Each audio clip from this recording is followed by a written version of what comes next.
تمام تعریفیں حمد اور ثنا اللہ تبارک و تعالی کے لیے۔ درود و سلام نبی اکرم نور مجسم شفیع معظم احمد مجتبیٰ جناب حضرت محمد مصطفیٰ صلی اللہ تعالی علیہ وسلم کی ذات والا صفات کے لیے حمد و صلات کے بعد مسلمان کا یہ عقیدہ ہے کہ ہمارا خالق اللہ ہے، ہمارا مالک اللہ، ہمارا رازق اللہ۔ جب یہ ساری چیزیں، ساری عطائیں، ساری نعمتیں اللہ کی ہیں تو پھر مسلمان کی ساری توجہ بھی اللہ ہی کی جانب ہونی چاہیے۔ اسے کوشش کرنی چاہیے کہ وہ ہر معاملے میں، ہر مسئلے میں، ہر پریشانی میں اپنی توجہ اپنے رب کریم کی جانب مبذول رکھے۔ انسان جب اپنے علم پر بھروسہ کرنے لگتا ہے یا اپنی عقل پر بھروسہ کرنے لگتا ہے یا اپنے تعلقات پر بھروسہ کرنے لگتا ہے یا اپنی دولت پر، مال پر، صحت پر، تو ایک بہت بڑے دھوکے کا شکار ہو جاتا ہے۔ اور انسان جب انسانوں پر بھروسہ کرنے لگتا ہے تو پھر اللہ تعالیٰ اسے بعض اوقات انسانوں کے سپرد کر دیتا ہے، انسانوں کے سپرد۔ اور بہت سارے ایسے لوگ بھی ہوتے ہیں جو رب کریم کو بھولتے ہیں اور وہ اپنی ساری توجہ انسانوں کی طرف، دنیا کی طرف، دنیا داروں کی طرف کر لیتے ہیں، تو اللہ تعالیٰ فرماتا ہے پھر میں انہیں یہ سزا دیتا ہوں کہ وہ مجھے بھولنے نکلے تھے تو میں نے انہیں ان کا اپنا آپ بھی بھلا دیا، اپنا آپ بھی۔ سورہ حشر کو دیکھیے گا، فرمایا وَلَا تَكُونُوا كَالَّذِينَ نَسُوا اللَّهَ فَأَنسَاهُمْ أَنفُسَهُمْ۔ ان لوگوں کی طرح نہ ہو جانا جنہوں نے اللہ کو بھلا دیا تو اللہ نے پھر انہیں ان کا اپنا آپ بھی بھلا دیا، انہیں اپنی بھی ہوش نہیں رہی، وہ ایسے مسائل میں گھر گئے، وہ ایسی آزمائشوں میں الجھ گئے، وہ ایسی دنیا داری کے اندر الجھے کہ انہیں اپنا بھی پتہ نہ چلا۔ اب تو ڈھونڈتا پھرتا ہوں اے اقبال اپنے ہی آپ کو، اب تو ڈھونڈتا پھرتا ہوں اے اقبال اپنے آپ کو، آپ ہی گویا مسافر، آپ ہی منزل ہوں میں۔ جب انسان خدا فراموش ہوتا ہے تو خود فراموش ہو جاتا ہے۔ ہمارا بڑے زمانے سے تکیہ ہے، کبھی امریکہ پر، کبھی یورپ پر، کبھی برطانیہ پر، کبھی مالداروں پر، کبھی اسلحے والوں پر۔ اس کا نقصان یہ ہوا کہ اپنا کوئی وجود نہیں رہا، اپنا کوئی نظریہ نہیں رہا، اپنی کوئی سوچ نہیں رہی۔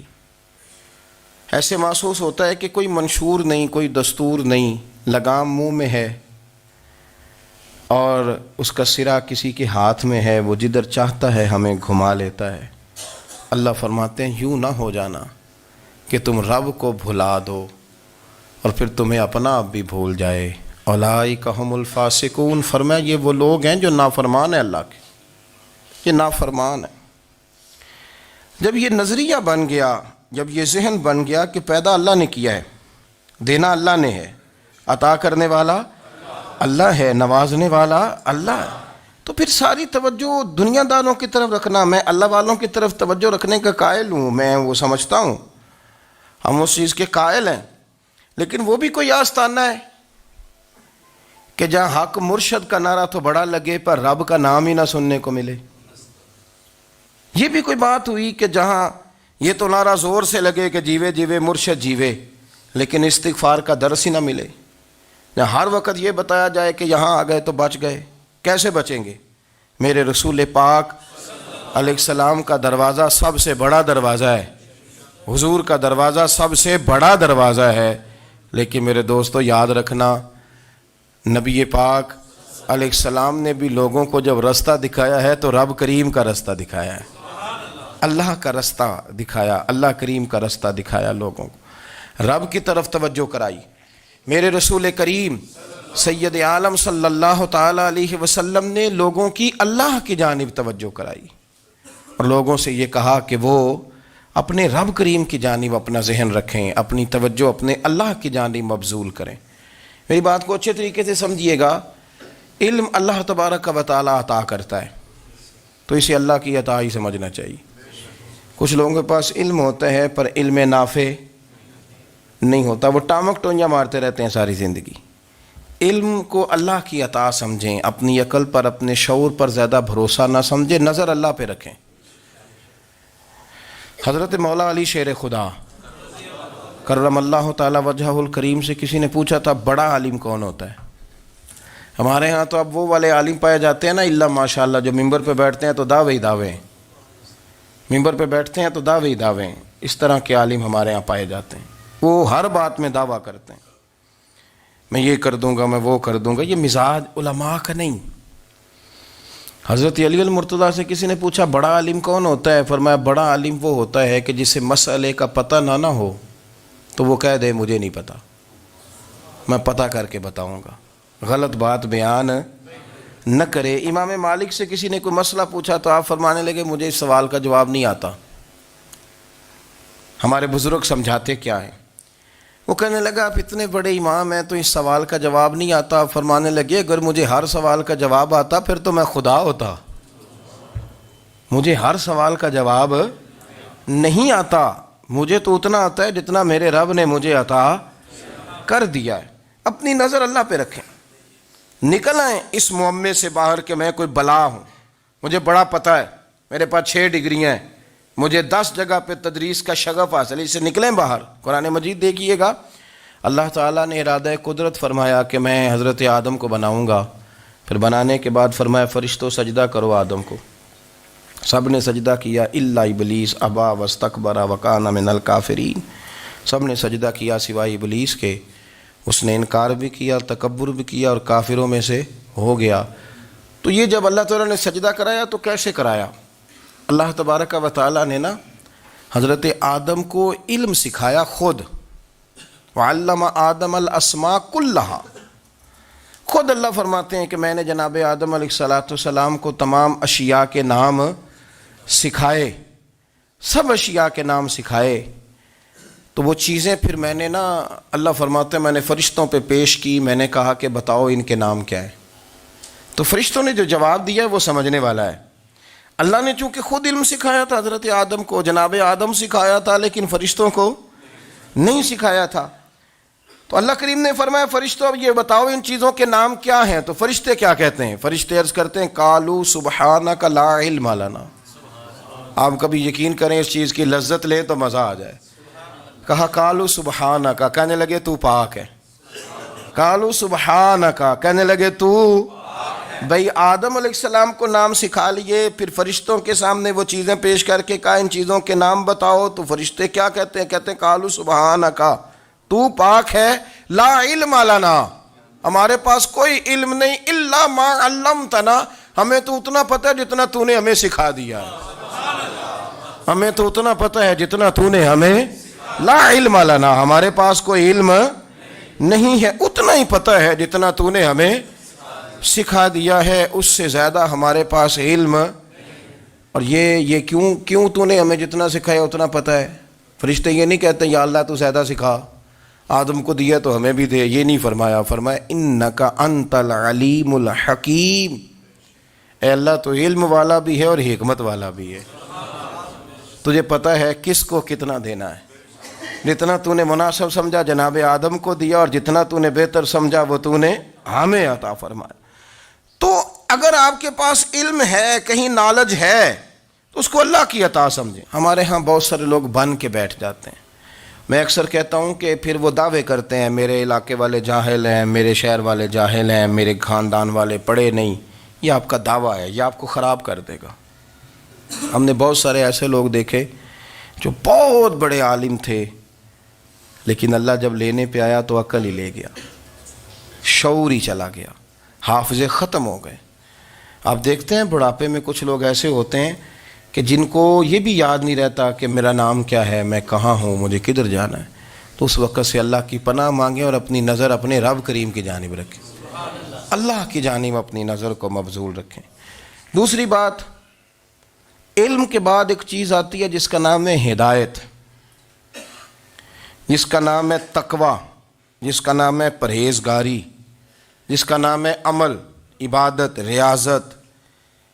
یہ بھی اسی وقت ہی نصیب ہوتی ہے جب میرا رب کریم نصیب فرما دیتا ہے۔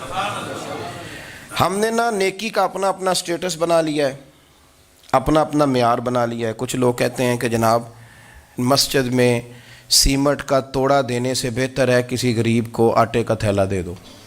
اب اس نے اپنا مزاج بنا لیا نا نیکی کا، اس نے اپنا سٹیٹس بنا لیا ہے۔ میرا یہ سوال ہے کہ نبی پاک صلی اللہ تعالیٰ علیہ وسلم جب مدینہ شریف آئے تھے تو حضور نے سب سے پہلے غریبوں میں آٹا تقسیم کیا تھا کہ سب سے پہلے مسجد بنائی تھی؟ کیا عجیب لوگوں کا رنگ ہے، اپنی مرضی کی ہدایت، اپنی مرضی کا تقوی، اپنی مرضی کا معیار۔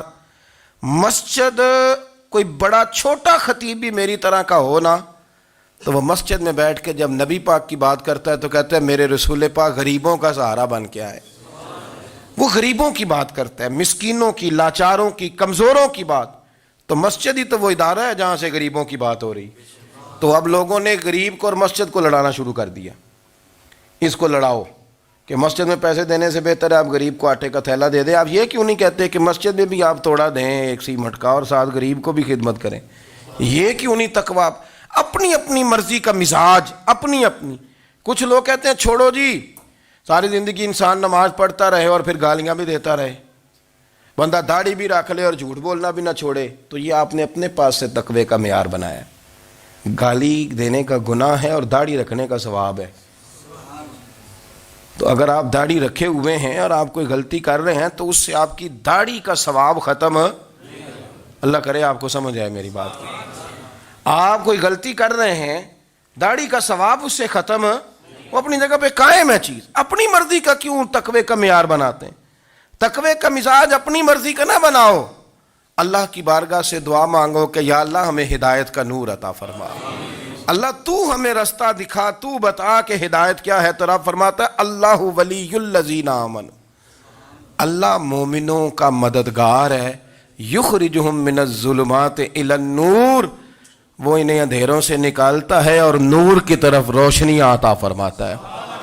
اندھیروں سے نور کی طرف اللہ لاتا ہے۔ اللہ ولی، اللہ مومنوں کا ولی ہے، وہ انہیں اندھیروں سے نور کی طرف نکالتا ہے۔ ہدایت ہمیشہ اللہ کی طرف سے سمجھے۔ جب وہ نماز کی توفیق دیتا ہے تو اپنے فضل سے دیتا ہے، جب وہ ذکر کی توفیق دیتا ہے تو اپنے فضل سے۔ ہم سمجھتے ہو جی فلانا نہیں پڑھ رہا بڑا بیوقوف ہے، فلانا نہیں پڑھ رہا، تو تم کیا اپنی عقل کے زور پہ پڑھ رہا ہے؟ میں جی اللہ کے فضل سے 2 سپارے پڑھتا ہوں، تو کس پہ احسان کرتے تو 2 سپارے پڑھ کے رویا کر۔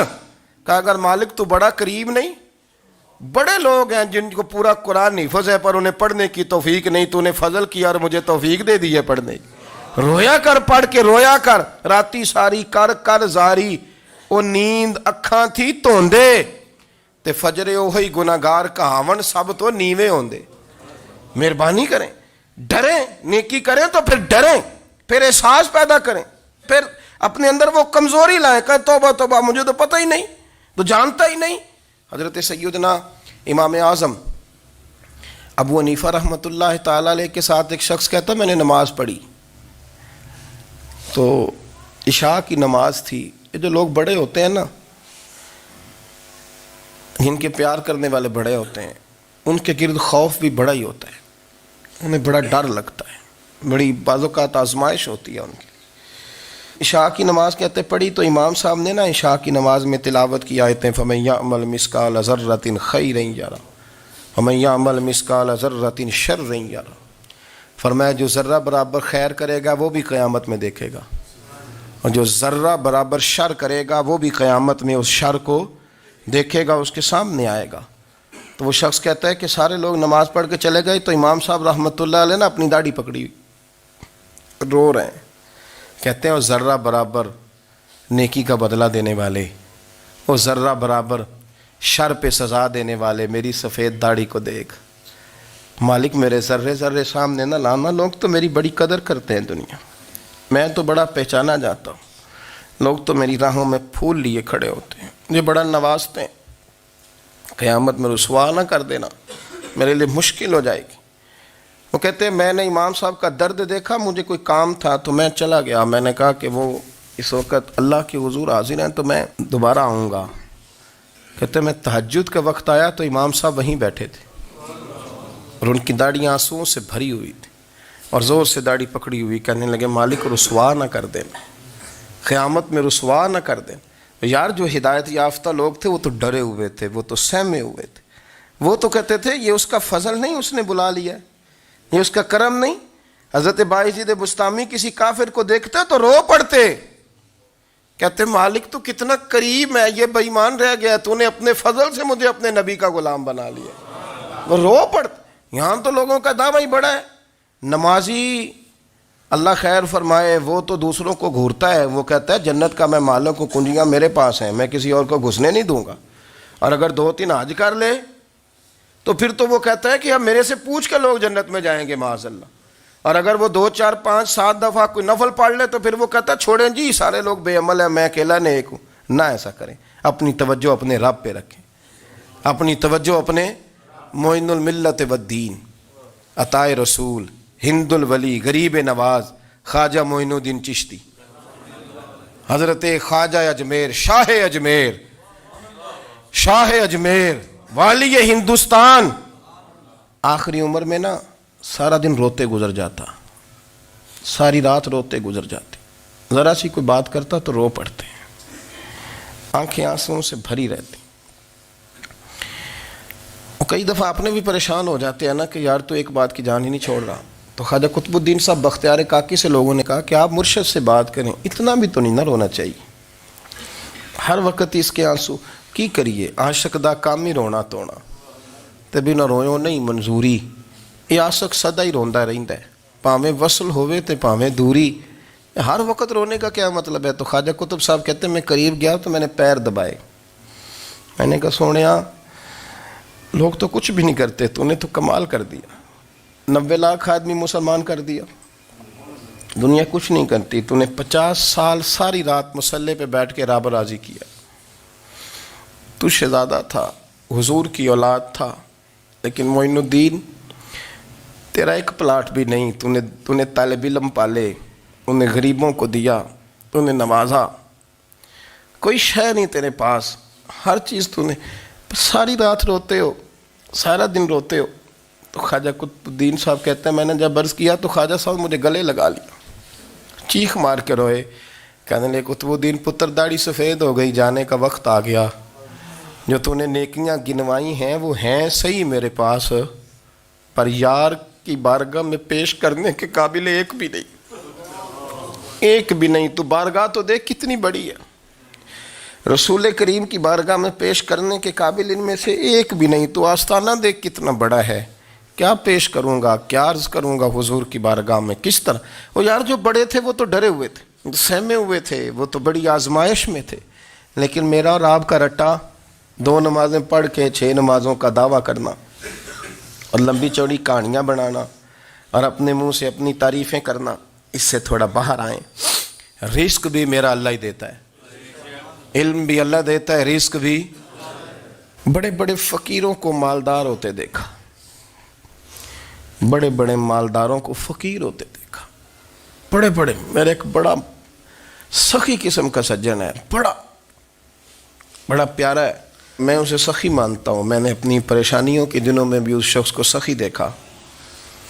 ایک دن رات کو مجھے ٹیلی فون کر کے کہنے لگا کدھر ہو؟ میں نے کہا میں گھر ہوں۔ نہیں اکثر سفر میں ہوتے ہو نا؟ اور میں نے کہا طبیعت کیسی ہے؟ ٹھیک ہے، بس حال چال پوچھنا تھا۔ میں نے سمجھائی، میں نے کہا یار یہ کوئی مسئلہ ہے، ورنہ رات کے 2 بجے کوئی حال پوچھنے کو فون تو نہیں نہ کرتا، کوئی مطلب ایسا تو مسئلہ نہیں نا؟ تو میں نے بیک کال کی، میں نے کہا یار میری بات سن، مسئلہ کیا؟ کہ نہیں کچھ نہیں دل کر رہا تھا۔ میں نے کہا میری گل سن، رہے ہیں اسی 4-5 سال کٹھے، میں تین جاننا، اصل بات کر۔ کہنے لگا مکان بھی بڑا ہے، سارا کچھ ٹھیک ہے، پر وہ بڑا ہی بے نیاز ہے، کچھ حالات اس قسم کے آ گئے ہیں کہ لوگوں کو بتاؤں بھی تو لوگ ماننے کو تیار نہیں، زیادہ نہیں، مجھے نا تھوڑے سے پیسوں کی ضرورت ہے، کوئی 15-20 ہزار اگر مل جائیں میری ضرورت۔ آپ یقین کریں میں روتا رہا ساری رات۔ میں نے کہا مہربانہ تیرا کس طرح کریں گے، اس سے لے کے زمانہ استعمال کرتا تھا، پر بے پرواہی ویخ نہ سجڑ دی، جتھے کسے دی پیش نہ جاوے، انہیں تاجاں والے در در رولے تے منگتے ہیں تخت بٹھاوے۔ سجنا کسے نو کارا مل دئی، کوئی کعبے خالی آوے. واللہ خیر الرازقین. وہ کہتے تو دائیں بائیں نہ جا، رزق تو تجھے میں دوں گا، میں ہوں بہتر رزق دینے والا. بڑے بڑے بادشاہ، بڑے بڑے شہنشاہ، بڑے بڑے لوگ، ہاتھوں میں کاسے، فقیریاں. ام ربیعہ کہا کرتی تھیں، بڑی نیک اور صالح خاتون تھیں. وہ کہتی ہیں کہ میں نا بڑے امیر آدمی کی بیوی تھی، اپنے شوہر کے ساتھ چھت پہ بیٹھی تھی تو نیچے فقیر مانگنے والا آیا. اس نے بڑے درد سے صدا کی تو میں نے اپنے شوہر سے کہا کچھ دے دیں. کہا دفع کر، ان لوگوں نے دھندا بنایا ہوا ہے. کہتی میں میکے سے بھی بڑا مال لے کے آئی تھی، میرے ماں باپ بڑے امیر تھے تو میں نے نا چوری اپنے خامہ سے نظر بچا کے باتھ روم جانے کے بہانے گئی اور نیچے جا کے 5 دینار میں نے اس فقیر کی ہتھیلی پہ رکھے. کہتے اس نے 5 دینار دیکھے، پھر میری طرف دیکھا تو میں نے اس کی آنکھوں میں آنسو چمکتے دیکھے. کہنے لگے بی بی رب تیرا بھلا کرے، میں 3 دنوں کا بھوکا ہوں. کہ وہ چلا گیا. میں گھر آ گئی، جب باہر آئی تو میرا شوہر کہنے لگا تو اتنی اب اتنی تو تیز ہو گئی ہے اور تو اتنی خود مختار ہو گئی ہے، میرے بغیر پوچھے مال خرچ کرے گی، جا تجھے 3 طلاقیں. کہتی میں بالدار اور وزادار باپ کی بیٹی تھی، طلاق لے کے گھر آئی تو میرا باپ ٹوٹ گیا، چارپائی پہ چلا گیا. اوہو یہ کیا بن گیا. کہتی بڑی تکلیف رہی. 1-2 سال کے بعد میرے ابا نے میری شادی کر دی. اب جس شوہر کے پاس گئی وہ بڑا نیک تھا، پرہیزگار تھا، اللہ نے بہترین صلہ دیا. کہتی چھت پہ بیٹھی تھی، دروازے پہ فقیر آیا تو میں نے شوہر سے کہا کچھ دے دوں. کہنے لگا 5 نہ دینا، 15 دینا، 20 دینا. میں فقیر ہوں، میں نے فقر سے دولت دیکھی ہے، اسے خالی نہ لوٹانا.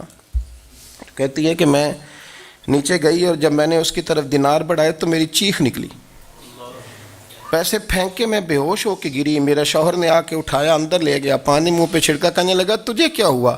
کہنے لگی یہ جو مانگنے آیا یہ میرا پہلا شوہر تھا، وہی تھا جو کہتا تھا کہ تو 5 دینار دے آئیے، جا تجھے 3 طلاقیں. پڑھو نا حدیث پاک. میرے نبی پاک علیہ السلام نے فرمایا ایک بندہ گنجا تھا. گنجا کوئی ترتیب آگے پیچھے ہو جائے تو مفہوم کے لحاظ سے، لیکن میں مفہوم اس کا واضح کرتا ہوں. ایک گنجا تھا، کوئی شے نہیں تھی، سر پہ بال بھی نہیں تھے، رویا کرتا تھا. اللہ تعالیٰ نے فرشتے کو بھیجا، تجھے کیا چاہیے. تو کہنے لگا بال آ جائیں اور تھوڑا مال آ جائے. فرشتے نے ہاتھ پھیرا تو بال بھی آ گئے تو بکریاں بھی آ گئیں، لائنیں لگ گئیں، مال ہی مال ہو گئے. دوسرے کے پاس گیا، وہ کوڑا تھا. اس کو جا کے کہا کیا چاہیے. کہنے لگا شفا ہو جائے اور کچھ اللہ تعالیٰ آسانی کر دے. شفا بھی ہو گئی، گائیں بھی دے دی، بھینسیں بھی دے دی، مال ہی مال ہو گئے. پھر ایک کے پاس گیا، وہ اندھا تھا. تجھے کیا چاہیے. اس نے کہا آنکھیں مل جائیں اور کچھ ساتھ اللہ مال دے دے. اونٹ ہی اونٹ ہو گئے. جب بڑا نواز دیا تو پھر مالک نے امتحان لینے کا ارادہ کیا. یاری تیری سونا ہے پر آزمائشاں بھی تیریاں اگ. آزمائشاں تیریاں، صحیح کہہ رہا ہوں، آزمائشاں تیریاں. یاری تیری سونا ہے پر آزمائشاں تیریاں.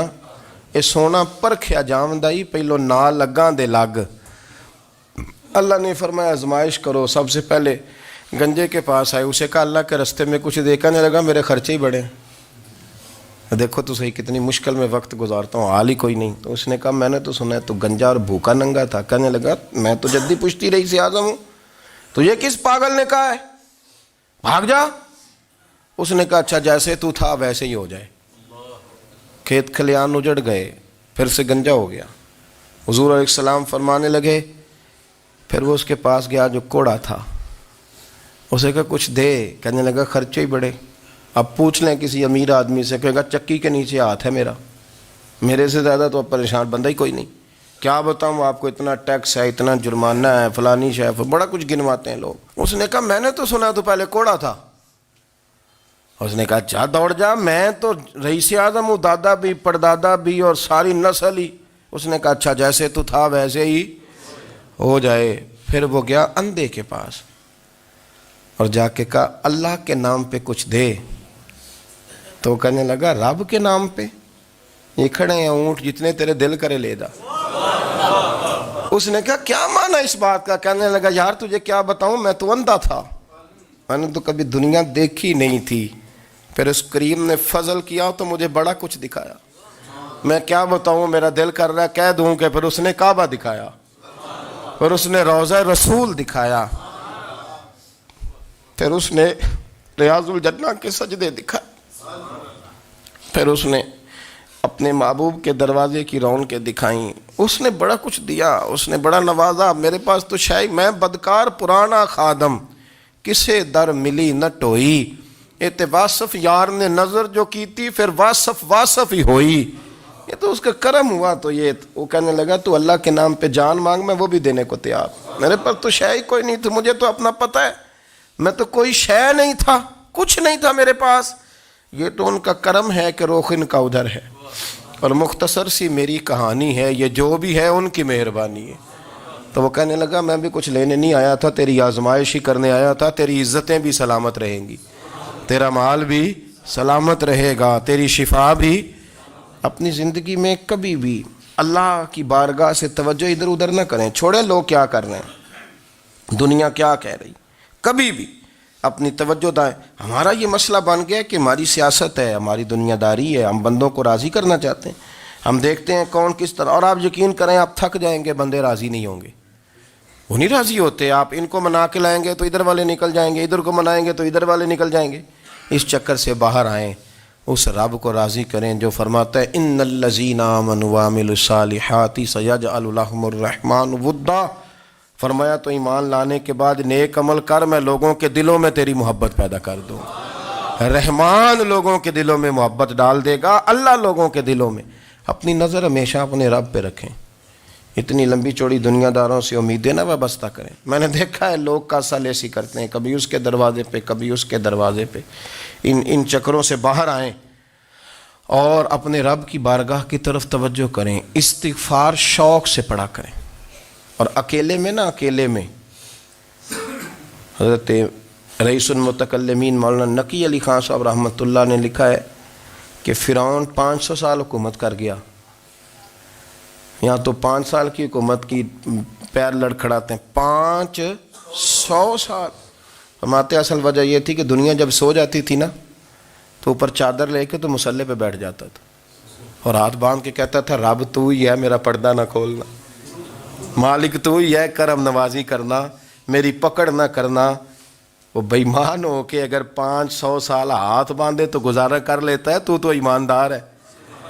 پر مسئلہ یہ ہے کہ تو رات کو بکل مار کے ہاتھ نہیں نہ باندھتا، تو منت نہیں کرتا، تو استغفار نہیں کرتا۔ توبہ کریں تو بچے رہیں۔ وہ اتنی لمبی حکومت کر گیا چونکہ رات کو کہتا تھا مالک رب تو ہی ہے، لیکن مہربانی فرما، میری پکڑ نہ فرمایا، تو اللہ نے تو اس کو مہلت دے دی۔